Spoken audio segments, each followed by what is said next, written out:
Hello everybody. What we're going to do today is we're going to air test a Garrett Ace 250 with the sniper coil. I've set the system up maximum sensitivity and the search mode is all metal.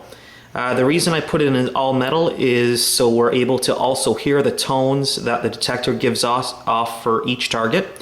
We're also going to look at the depth as well in this setting for each one of the targets that I've selected.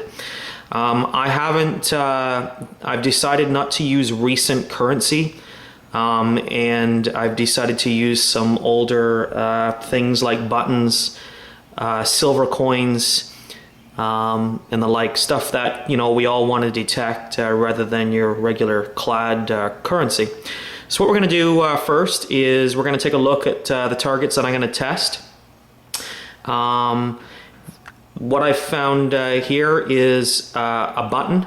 It's a 1795 British artillery button that I found last night. I have a Canadian silver dime, a Canadian silver quarter. I found, and I'm going to test a large button, another button there as well. And what I'm going to also do as well is an American half dollar, American dollar, half dollar, a larger one, I believe it's just a token, it's a 1 penny token, and an 1859 large Canadian cent that I also found last week as well. Some good targets, ones that we'd like to find ourselves. Those are the reasons why I've chosen these to conduct the air test. My experience with the Garrett Ace 250 out in the field with this coil is the air tests that have been performed with this detector that I've done myself in the past do give relatively the same results in ground. Our soil isn't highly mineralized, so it doesn't tend to give too many issues. So let's get started with the air test. What we're going to do first is we're going to take the small button here and we're going to check the depth.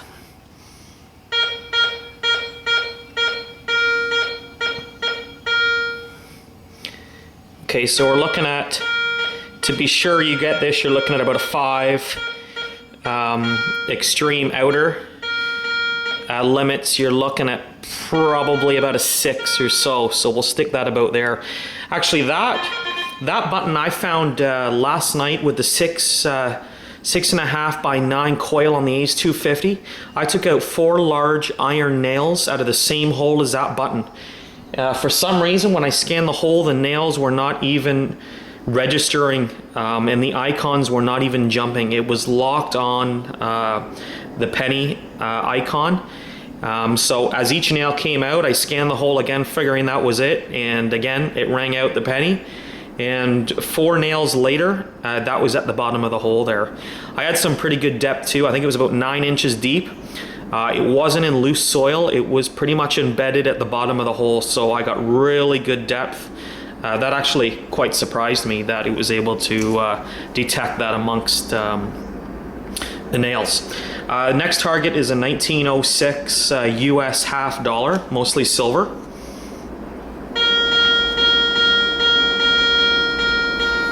Good target, good response. We're still looking about the 7 is a threshold there on the small coil. So to get this pretty good, we're looking at about 6.5 there on that target. That one also registers right below the 50-cent icon on the Ace 250, and the icon does not move while that's been scanned. Same with this one as well. This is a 1943 half dollar. Mostly silver, I believe. Let's scan this one. Check the depth on it.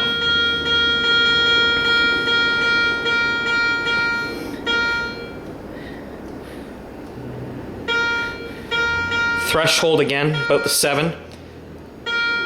You detect that at 6.5. It's relatively the same as that 1906 there. Next one, the one that even I love is the there's a 1921 US dollar. Let's see how this one scans as well. This one actually registers right below the 50-cent icon on the Ace 250, and it's repetitive.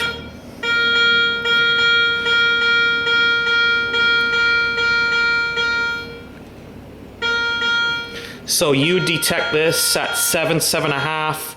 Threshold on this one. You're pushing it for 8. I'd probably dig that. So we're looking about 7, a little bit higher. It falls right into that category there. So what we're going to do with that silver one now is we're going to try a silver dime, a Canadian one. This is a 1959. They're always nice to find, but they're also tough as well to find. So let's see where this one registers, depth-wise. Again, threshold. You're looking about 6.5. I'd probably dig that. And we're right at about the 6 on that Canadian dime there.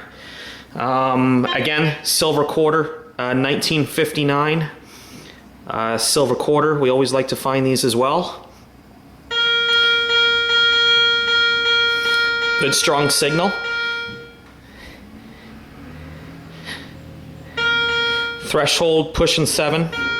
6.5, we're right in here again, right about there. The dime registered right below the dime icon on the Ace 250. Even so, it's based on American currency. The U.S. silver dime still registers below the dime, and the quarter still registers below the quarter. Those targets do not jump. The discriminator does not jump up and down. It's stuck. So if it sticks, the odds are you've got a good target. And obviously when you pinpoint, you can also use the pinpoint as well to check the size of the target.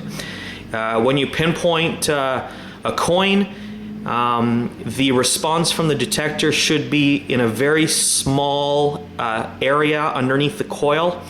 If you pinpoint and the target tends to run along the ground or in a larger area, the target is usually larger than a coin size.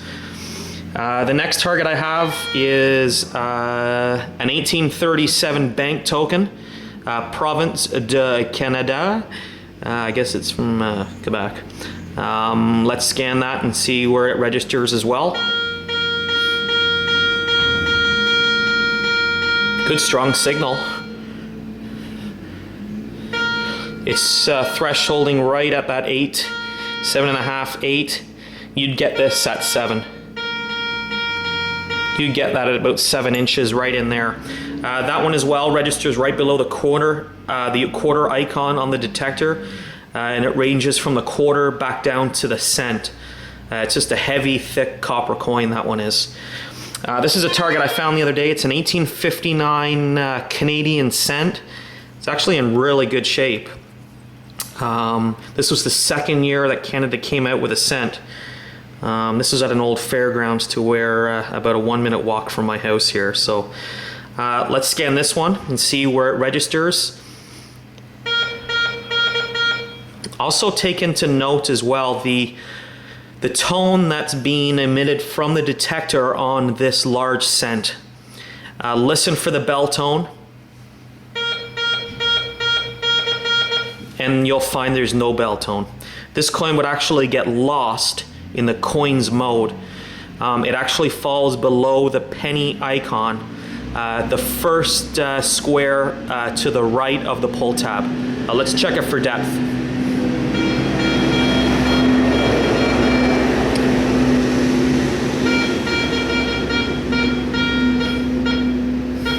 So this threshold, about 7, actually gives a nice threshold compared to the other ones. It's a click. See how it's a click? And then as you get closer, it's more solid. So this one, you'd find that at 6. I'd probably dig it at about 7. So again, it's right around where everything else tends to be. Last 2 targets, really nice button that I found at a really good site. I believe it's a British hunting button. It's got the grapes and the fox head. Shank still at the back. Really nice. I believe it's copper or brass. Let's check depth on this one.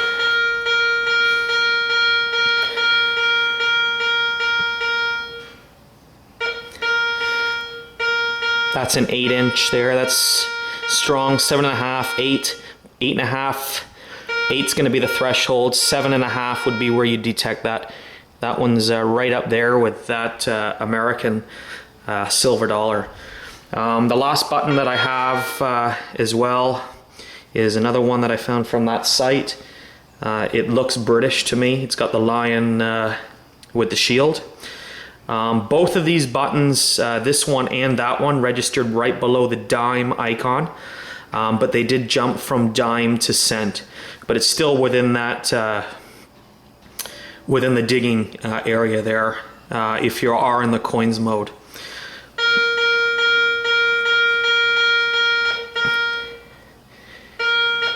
Threshold again, about 7.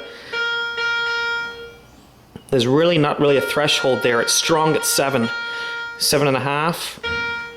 The odd tick, but 7.5 is strong.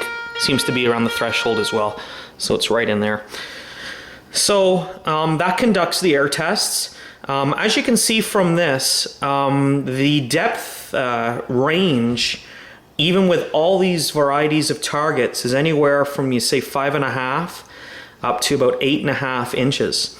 That's pretty respectable, as most of the coins, I believe, are within that range.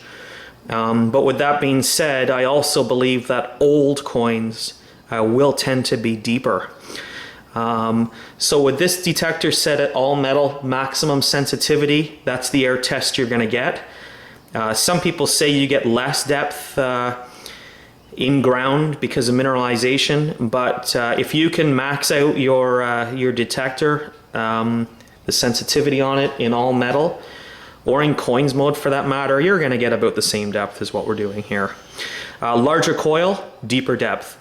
The 6.5 by 9, you could probably get another inch to 2 inches from these results on these same coins as well.